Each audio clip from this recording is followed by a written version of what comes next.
Yeah, it sucks. We've been now training for 7 weeks together. And yeah, obviously, when you go to a fight, especially like two people training for a fight camp together, you expect to go home like with 2 wins at home, and that's now it's really disappointing for me to see the result. Is this a bittersweet moment for you? Obviously, you'll come back here to talk about your victory tonight, but obviously then you get to Yeah, of course. to witness It's not pleasant for me to speak right now after seeing this.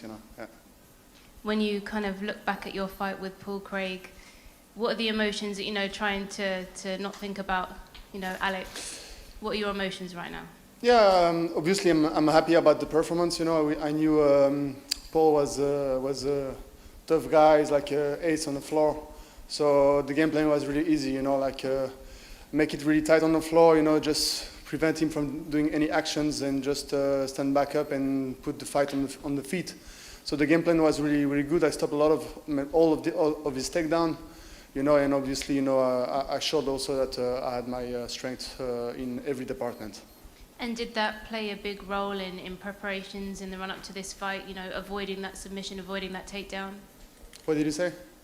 Did that play a big role in your preparations going into this fight? Yeah, I mean, I trained a lot of situations, a lot of drilling, a lot of live, a lot of fighting, so, I was ready for anything. And, getting the victory tonight, what do you see going forward? I'm really excited for UFC Paris. I want to be part of it. First event in France, that will be amazing, for the French crowd. I'm also a French-speaking guy. So that will be perfect, anyway, I'm going to be there, fighting or not. This is going to be huge for France and all the French-speaking people, so I'm really happy about that. Any particular opponent in mind? It's like a lot of people are just taking right now. There is also the fight Santos, Hill. There is a lot of opportunity, maybe now, Krylov as well, But, we'll see what's next. I take anybody. If everybody is taken, I even go, under the top 10, if I can get a fight, I'm gonna get a fight. I just showed what I'm worth, beating the number 8, and I'm gonna take anybody to go back to the title contention. Thank you. Volkan, this might be a naive question, but were there things going on between you and Paul Craig before the fight? Because even by his standards, he was very intense with you at the weigh-ins.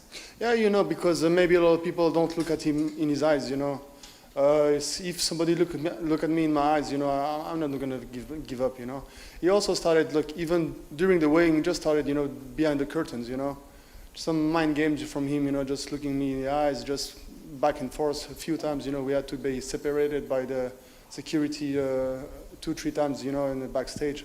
So, stuff like that, and then, but he played a lot of games, it's camera action, and then he goes, and then when it's fucking fight time, he's just laying on the floor, so, it's whatever, I know the crowd was obviously on his side. Was that ever a factor, getting your energy up while you were out there in the cage and they were very loudly cheering for him? Yeah, actually, there is two ways to do it. Use it for you or just being afraid of it. And I used it for myself. And just give me a lot of strength.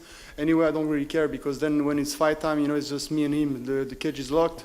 Nobody else is going to stop the fight unless the referee once I get my hands raised. Thank you. Volkan, did it frustrate you, like you mentioned there, that there was periods of the fight where Paul was lying on the ground, obviously waiting for the referee to stand him up, and he was staring directly in your eyes, knowing full well that you weren't going to follow him to the ground, and it happened that often. Did it get to the point where it was frustrating for you in there? No, because I stay sharp, I stay lucid in the game plan. I just follow the game plan. We established a game plan with the coach.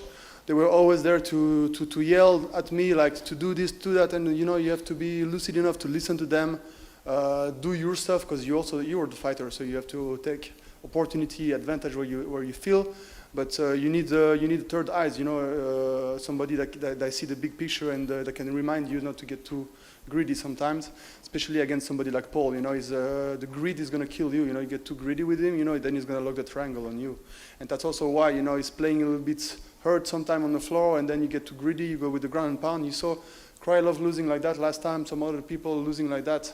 So it wasn't going to happen to me, and I just did my job. Were the points of the fight where you were trying to, obviously you're not going to be thinking that deeply, but were there points in the fight where you was trying to figure out if he was actually as hurt as he was displaying? Because like you said, he did do that against Krylov where you think that he's hurt and then he snaps you up in a submission if you follow him to the ground. Yeah, I saw his eyes blinked a few times, like a little bit losing balance, standing, and maybe 2 punches on the floor, like when he was a little bit rocked. But also you want to be sure like he's really away with him, you know. Otherwise you don't go forward, you know, because you're gonna get caught inside his leg. So obviously you need to keep it safe, hurt him, and just go back to your feet and just pick him apart. And finally, you just mentioned some possible opponents there as well. Would what's just happened between Krylov and Gustafson, would Krylov be right at the top of the pile for you? Yeah, obviously I didn't like to see that fight. You know, it just happened for me, like to say before, a bittersweet victory for me, because I just come here to speak to you guys, and then I see this happening. So obviously it's not as fun.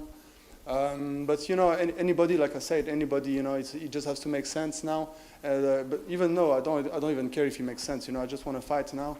I want to keep going with the fight. I had some trouble finding fights because of the COVID, you know, with the visa issues, and I had to wait for opportunities. Abu Dhabi, you know, outside now. London is back, a full crowd. I'm really happy. You know, the energy was great. You know, inside the arena, like people chanting, cheering, and it's really crazy when you see those British fighters fighting, you know, like Paddy, Molly, and everybody else.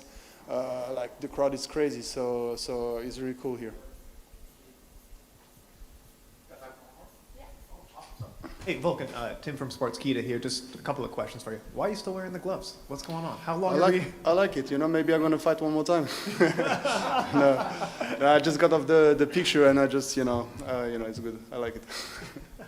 Absolutely, man. And how soon in your mind do you want to get back into the title picture? How soon do you want to get a title shot? You know, the first time I got a title shot, it happened really fast, you know, like not even 1 year. 11 months since my signing in the UFC, I was fighting for title. 3 fights and then the title shot. It happened so fast, you know, I didn't even time to enjoy it. And now I had the setbacks, you know, I had the struggle, I had the issues with the, you know, like visas and stuff. Now, you know, it's I really feel it, you know. Now I feel the grind, the struggle, you know. Now I enjoy it even more, you know. So I enjoy the climb, I enjoy the climb back up, you know, because now you have to earn it with sweat and blood, and this is really what I like. Absolutely. Hey, congratulations on the win tonight. Thank you so much. Yeah, thank you guys. I was happy to speak with you because in the beginning, you know, pre-fights, nobody wanted to speak. You guys speak with Paul, but you know, now I'm happy to be here because I knew I'm gonna enjoy and got the victory. Yes, you did. Thank you guys.